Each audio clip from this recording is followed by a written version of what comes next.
What's happening, everybody? Welcome back. This is Forgo. And after yesterday's sneak peek, giving us 5 new uniforms, a new character in Monica, it was a whole lot to take in for that sneak peek. And we were really curious, what were they going to do today? I mean, today is actually Sunday for me, and usually we don't get anything on Sundays. However, today we actually got confirmation of a live stream, and we do have the key art, so we actually get to take a look at a couple different characters. You got the typical greetings agents, blah, blah, blah, blah, blah. And we just scroll down here, and then you see the actual time that the broadcast is going to be scheduled, which is actually going to be on Tuesday for me. It says the 12th of this month at 5 p.m. PDD time. I actually live in Vietnam, so GMT plus 7 time. I'm actually 14 hours ahead of this time, so this is going to be 7 a.m. in the morning, and I will be live streaming this live stream on Twitch. The link will be in the description below. If you want to join, please do, man. We welcome everybody, man. Have a good old ball. Have a good old time. I'm probably just going to start the stream right when this starts because that's early in the morning for me. I'll just be waking up. And then we scroll down a little bit more, and we actually get to see this key art. And this is pretty fantastic. A lot of people were speculating that Captain Marvel is going to have this villain look, like she was going to be a villain, right? Now, spoiler alert, my friends, but she's technically not a villain in this story. Even though she looks like one, she really isn't. But she looks fantastic. This is really my favorite looking uniform for her. I just love it. She looks devilish. It's mwah! It's to die for, guys. I freaking love it. And then you got Captain Marvel over there, who a lot of people thought maybe would have the mask, but he isn't. It's just showing his face, which is great. Got the cape. That's really the big difference. You see the big cape there? He looks fantastic, guys. I cannot wait to see what they do with both of these characters. One has already been a meta for a long time, and maybe she's going to be a meta again. Who knows? And Blue Marvel never really was a meta. I mean, he got a little shine in the very beginning, but not a whole lot. So it's going to be real interesting to see what they do with him. So, again, it says Monday, July 12th. It's actually going to be Tuesday morning for me. And what that means is they're going to have the live stream in the morning on the 12th. And then in the evening, well, the evening for me anyways, then they're going to have the patch notes. And then we can see what all entails with all of these new uniforms and skill effects for these characters. It's going to be very interesting to see. And the live stream, we're actually going to be able to watch who gets the awakening skills, tier 3s, and so on and so on. Sorry about not right now. So I'm actually really, really excited for this. They look phenomenal. Now, what can they do for these characters? Well, there's a lot they can do. Something that both Captain Marvel and Blue Marvel could have is some damage accumulation. Neither one of these characters have damage accumulation. I mean, you got this little 15% attack buff on Blue Marvel, but this isn't good enough, right? It's just not good enough. 15% is nothing, but the 40% is nice. And the cool thing about Blue Marvel is you can actually stack both of those skills on top of each other, just like you can with Anti-Man. You can stack on the 5th skill with the 3rd skill and get both those attack buffs together. That's one of the things that really made Blue Marvel very strong, and that would be nice, right? To have that same kind of effect going on again, because as we all know, characters that can cancel skills immediately seem to do a much better job when it comes to getting it done in the game, right? As far as doing a lot of damage. So that's going to be real interesting, because then you can get all the residual damage from all multiple skills happening at once, get multiple buffs happening all at once. Maybe they'll even put a damage proc on him, similar to maybe like what Moon Knight or Beta Ray Bill has. I mean, that's something that's become quite popular. Falcon, they keep putting these big damage procs on these characters, damage procs that can carry over. So it's going to be really interesting to see what they do with them. And Captain Marvel, like, I don't know if they're going to make her a villain or not. I mean, I probably think they would. I would think they're probably going to make her a villain, even though, like I said earlier, in that storyline, she isn't a villain. She isn't. She's portrayed as one for a long time, and again, spoilers, but she just isn't. She's actually more or less being manipulated to do the things that she's doing in that story by a character named Box Supreme, which is a very advanced inhuman that was developed by the Kree Empire, I believe is what he was. Correct me if I'm wrong in the comments. Pretty cool looking character, actually. But he's pretty much the one pulling the ropes in the story. And Captain Marvel's just got to do a lot of things for him, right?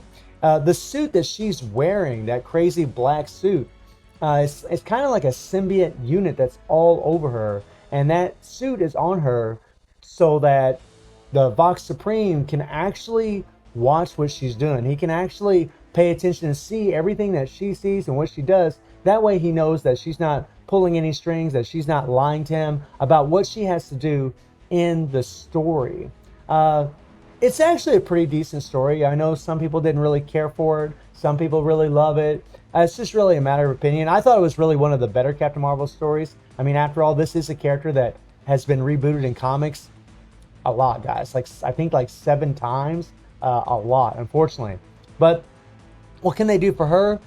They can give her damage accumulation, just like they could with Blue Marvel. She has nothing on her, and I really hope that they keep her ignore iframe. I hope they keep this ignore iframe. I hope that she can still be relevant for PvP, because this is a free-to-play character, right? This is a character that a lot of people, even to this day, would recommend building up right away because of her PvP potential to help you get those crystals every week. So I hope they keep her PvP viable. Hopefully she's a little bit better for PvP. I don't really want her replacing, like if she's a villain, right? If she's a villain and she's going to be universal type, more than likely, then she could replace Supergiant, which I personally don't want to see. We just got Supergiant, a native tier 2 character that costs a lot of resources to level up. So I really would like all the player base to be able to enjoy that for a while, right? Those of us that leveled her up, we want to enjoy her being the meta, right? I mean, I can score over 8 million, 8.5 million with my Supergiant on Universal Villain Day. She's just a monstrous character. So it's going to be real interesting to see what they do with Captain Marvel. You know, are they going to make her a villain? Are they going to make her a hero? Again, technically, she's actually a hero in the story, but we'll see. But giving her damage accumulation would make a big difference. Keeping this iframe would be really nice. I really want them to get rid of this long damn cooldown on this 5th skill. Something else they could do for her is give her back her damn immunity. Right? She had immunity before in her previous uniform, and it'd really be nice if they would queue that up. Give her a little bit more survivability. This is a problem that this character has. She can die really, really easy, and that's kind of bullcrap, right? Captain Marvel is a very durable character. In the comics and obviously in the movies, she's super overpowered. So she should really be able to take some damage, right? She can also absorb energy. So it'd be really cool if she had some kind of effect where she can absorb energy and kind of relay it back. I mean, I guess that would be like a damage accumulation, damage taken. We really don't want the damage taken though. We really want damage accumulation based on how much damage you deal. It's much easier to use. Usually you can just cancel the skills immediately. So I'm interested to see what they're going to do with her. I mean, I like the fact that she has a lot of iframes, but give her some immunity. That would be really nice. I believe this character has native super armor. Yeah, she has native super armor, so hopefully that stays the same. So just give her a nice long immunity, keep her those iframes, give her the damage accumulation, maybe give her a damage proc. Hopefully they keep the iframe on her. So it's going to be real interesting to see what they do with her. And I also want to say that in previous roster reviews, I did tell some people, Sandy, this is out to you, that you should unequip your CTB of Rage off of Captain Marvel. And now I may be eating those words, and you know, my bad, you know, but we never know, you know, whenever we do these roster reviews, we never know what Netmarvel's going to do. I did not think we were going to get a Captain Marvel uniform. I did not. I thought maybe they were going to wait until the Captain Marvel 2 movie, but unfortunately, well, not unfortunately, but they went ahead and threw this one out there. But I should have known with Netmarvel, they're always trying to make that money, so they're going to throw in a uniform in between the movies for a lot of these characters, especially a popular character like Captain Marvel, so that way they can make that extra dollar. So I should have seen that coming, so my bad to you, Sandy, and to anyone else that took that advice. But if you do have a rage on this character, go ahead and keep it on her, right? Go ahead and keep her the way she's built. Keep it on her. A lot of us already have her at tier 3. Again, she's really one of the most highly recommended tier 3s, especially for newer players when they're starting out the game, and see what they do for her. You know, let all the YouTuber and content creators test. We'll see how good she's going to be. I really have no doubt that Captain Marvel is going to be a lot stronger and a lot better than what she already is. So I'm really looking forward to that. And I mean, I got her, you know, I mean, I got a fully awakened Power Ranger Hulk set on her. I mean, I do have Uru's arm. I mean, she is built up. I did use her in ABX. I just got to slap a CTB of Rage or whatever on her, and I do have some available. But another thing, by the way, is I hope they make her proc friendly. In this uniform, she's not proc friendly at all.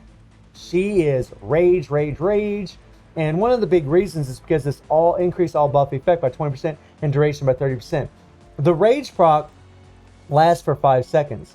Well, with this passive, it actually lasts for 6.5 seconds. Yeah, which is one of the reasons she ended up being so strong in AVX. And the proc will always stay engaged almost all the time, right? Because you have a 7-second time from the time a proc starts to whenever you can actually start it again.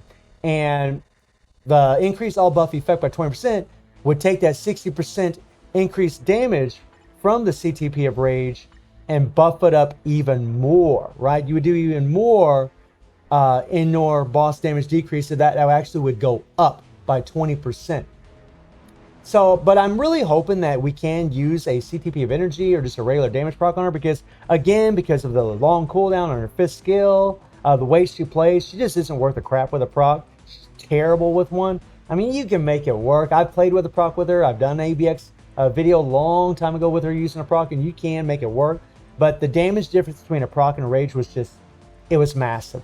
It was just an insane difference. And I'm hoping that that won't be the same case, especially now with Pierce and having that chain hit damage that synergizes with Pierce, which means the CTP of energy is very viable. So I'm hoping she's going to be proc friendly. Hopefully Blue Marvel will be proc friendly. It's going to be really interesting to see what they do with both of these characters. But looking forward to that live stream. Let me know how you're all feeling about that key art. Let me know what you'd like to see for all of these characters. And again, I do stream on Twitch at Reset. The link will be in the description below. And I hope you enjoyed the video. Thank you for watching. Y'all take care and have a good one. See ya.